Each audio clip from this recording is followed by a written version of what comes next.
A very healthy good morning to you all. Welcome to your online class of moral value, and I'm your moral value teacher. And today we are in chapter number 7 of moral value, a trip to heaven. That means स्वर्ग की एक यात्रा. Okay, now I want to tell you at first the moral of this chapter, then we will start the story. Quick thinking and positive approach can you get out of difficult circumstances. That means आपकी सकारात्मक सोच और एक strong thinking आपको किसी भी कठिन परिस्थिति से बाहर निकाल सकती है. That is the moral. And now let start the story. Once upon a time there was a king who had a very wise and capable minister by the name of Vivek Singh. एक बार एक राजा था जिसका बहुत ही बुद्धिमान और कैपेबल मीन्स समर्थ्य या योग्य कह सकते हैं आप मिनिस्टर था, मंत्री था, जिसका नाम था Vivek Singh. The king had so much faith in him. राजा को उस पर बहुत ही विश्वास था. That he took no important decision without consulting him. इसलिए जो राजा था वो कोई भी महत्वपूर्ण निर्णय उससे कंसल्ट किए बिना नहीं लेता था. He was very close to the king. वो राजा के बहुत करीब था. And was always with him wherever he went. और हमेशा वो राजा के साथ रहता था. जब राजा कहीं भी जाता था तो उसे ज़रूर ले जाता था. ठीक है. Yes. Now the next paragraph. This made the other courtiers jealous. Courtiers का मतलब होता है बेटा दरबारी. जो राजा के दरबार में जो एम्प्लॉयज़ होते हैं ना उन्हें कॉर्टियर्स बोलते हैं. दरबारी से हिंदी में बोला जाएगा. Okay. Courtiers jealous and they were constantly hatching plots to get rid of Vivek Singh. और वो लगातार कोई ना कोई प्लॉट्स दैट मीन्स उपाय सोचते रहते थे उसे क्या करने के लिए, नुकसान पहुंचाने के लिए. ठीक है, या उसे नीचा दिखाने के लिए. But Vivek Singh was such a capable and honest minister. लेकिन वो बहुत ज़्यादा योग्य और ईमानदार मंत्री था. That the other courtiers could find no fault with him. इसलिए जो बाकी के जो दरबारी थे कभी उसमें कोई फॉल्ट या दोष निकाल ही नहीं पाते थे. Okay. And this further made them more jealous. ऐसे ही और ज़्यादा जेलस होते रहते थे उसे देख के.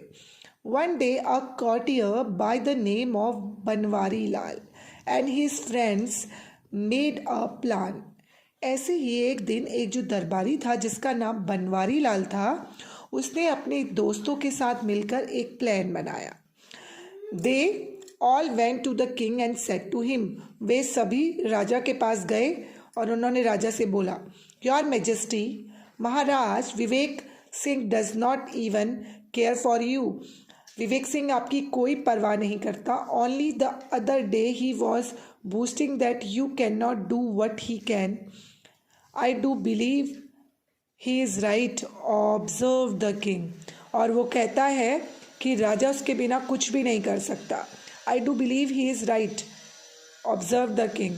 अब राजा ने कहा इसको विश्वास करने से पहले मैं ऑब्जर्व करूँगा, निरीक्षण करूँगा. But your majesty he says that he is cleverer than you. और उन्होंने और ज़्यादा राजा को पुश करने के लिए बोला, लेकिन महाराज वो कहता है वो आपसे ज़्यादा चालाक है, क्लेवर है. You can not remain the king without his help. आप उस बिना उसकी मदद के तो राजा रह ही नहीं सकते. रिप्लाइड बनवारी लाल. बनवारी लाल ने ये सब राजा से कहा. That's a good idea. ये बहुत अच्छा उपाय है. Remark the king and sent for Vivek Singh. राजा ने विवेक सिंह के पास लोगों को भेजा. व्हेन ही केम, जैसे ही वो आया, द किंग सेड. राजा ने कहा, I order you to spin all the cotton in the palace. Sorry बेटा, मैं एक पैराग्राफ स्किप कर दिया मैंने. राजा ने जब उनसे कहा कि जो तुम कह रहे हो मैं इस पर तभी विश्वास कर सकता हूँ जब मैं इसको ऑब्जर्व करूँगा. फिर राजा ने कहा, बनवारी लाल ने राजा को और ज़्यादा पुश किया. कहा कि जो विवेक सिंह है वो कहता है कि मैं राजा से ज़्यादा चालाक हूँ और राजा मेरी हेल्प के बिना कुछ है ही नहीं. The king was furious when he here this. जैसे ही राजा ने सुना राजा को बहुत ज़्यादा क्रोध आ गया. Oh is that so. अच्छा तो ये बात है. He said very well. I shall soon teach him a lesson, मैं जल्दी ही उसे सबक सिखाऊंगा या एक पाठ पढ़ाऊंगा, ऐसा राजा ने कहा। फिर बनवारी लाल और उसके फ्रेंड्स ने बोला, your majesty if I am allowed to make a suggestion, अगर आप हमें आज्ञा दें तो मैं एक उपाय बताऊं। Please assign him an impossible task, आप उसे एक ऐसा इम्पॉसिबल टास्क दीजिए, इम्पॉसिबल मीन्स होता है असंभव काम दीजिए। We have filled the hall of your palace with cotton, हम जो आपका ये जो पूरा, उससे कहना है कि पूरा जो पैलेस का जो हॉल है महल का, उसे कॉटन से भरना है। उसके बाद कहना है ask him to spin all the cotton, कि वो सारे कॉटन को क्या करे, स्पिन करे इनटू यार्न, तागे में बदले। आपको पता है जो हम कपड़े पहनते हैं कॉटन के, वो बारीक बारीक सूत काट के तागों से मिलकर बनता है, जो कि कॉटन से कपास से बनता है। और उससे ये कहना है कि जो पूरे पैलेस के हॉल में जो कॉटन भरी हुई है उसे पूरा आपको यार्न पे कन्वर्ट करना है कल तक। Since he will not be able to do so, जल्दी ही वो ऐसा नहीं कर पाएगा। He will realise that he is not the greatest, said Banwari Lal, फिर उसको रियलाइज़ होगा कि वो इतना महान नहीं है। That's a good idea remark the king and send for Vivek Singh, राजा ने कहा बहुत अच्छा उपाय है, और राजा ने उन्हें विवेक सिंह को बुलाने भेजा। When he came the king said, जैसे ही वो आया राजा ने कहा, I order you to spin all the cotton in the palace hall into yarn, मैं तुम्हें आदेश देता हूँ कि ये जो महल के हॉल में जितना भी कॉटन भरा है इसे तुम्हें यार्न में, सूत में बदलना है कल तक। Fehling which you will be sent out of the kingdom, अगर तुम असफल होते हो या फेल हो जाते हो तो तुम्हें इस साम्राज्य से बाहर निकाल दिया जाएगा। Okay, Vivek Singh was shocked at such an unreasonable order, for he knew it very well that it was an impossible task. पहले तो विवेक सिंह बहुत ज़्यादा शॉक हो गया कि बिना किसी कारण के ऐसा आदेश उसे क्यों दिया गया, क्योंकि वो जानता था कि ये जो टास्क है वो असंभव है, इसे कोई कर नहीं सकता। But as usual he accepted the challenge, लेकिन जैसा कि वो साहसी और बुद्धिमान था, उसने ये चैलेंज एक्सेप्ट कर लिया, स्वीकार कर लिया।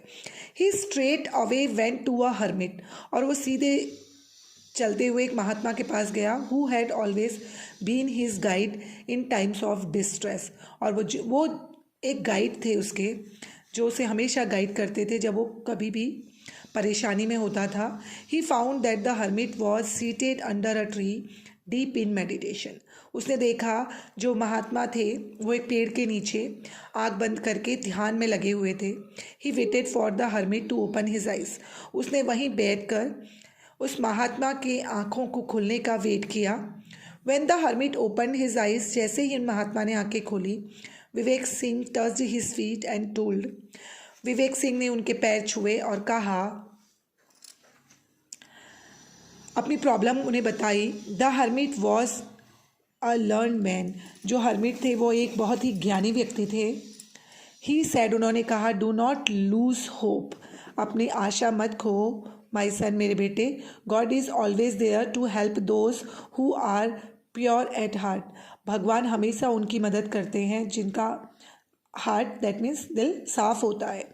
Now take this spinning wheel and go to the king's palace and do as the king has order.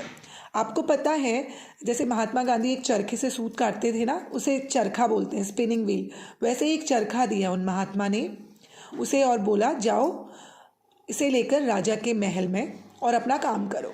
Vivek Singh was relieved, अब विवेक सिंह थोड़ा सा रिलीव हुआ, उसे थोड़ा सांत्वना मिली। He picked up the spinning wheel and touch the hermit's feet again, उसने वो स्पिनिंग व्हील ली, चरखा लिया और महात्मा के पैर छुए।